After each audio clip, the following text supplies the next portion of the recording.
Nagapanugan si 3rd District Board Member Jason Gonzales nga kinahanglan tundaan kag tanawon sang probinsya ang isu sang pagpanabo sang preso sang humay sa Iloilo.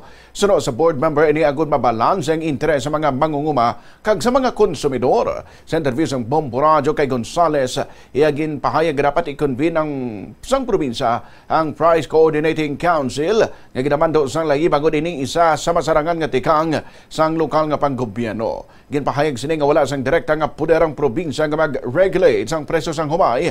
Gani importante nga makuha ang data kag opinyon halin sa mga ahensya pareho sa National Food Authority, Department of Agriculture kag Department of Trade and Industry antes maghimo sang desisyon. Ginklaro man ni Gonzales nga lain-lain ang sitwasyon sang kada probinsya kag sa bahin sang Iloilo nga isa ka rice producing area kinahanglan matun-an ang epekto sa importasyon.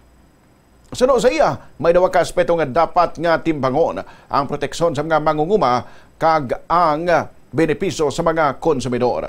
Ang ini pag-import makabulig magpabiling competitive ang mga lokal nga mga farmers samtang importasyon naman nagaresulta sa mas barato nga presyo para sa mga pumuluyo. Ginalauman nga sa masunod nga semana ipadigan sang sangguniang palalawigan ng hearing o po mga ahensya kag stakeholders agod maplanuhan ang aktwal nga sitwasyon sang supply sang humay sa Iloilo. Sa akong nga paglantaw halin sang una ang presyo sang importation sang rice has been a question about two things. Ang isa dira is by not importing rice, we are protecting our farmers.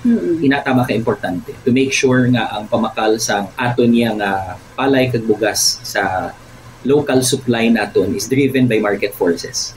Kaya kung naga-import ikaw, nagakaguba ang local nga market forces.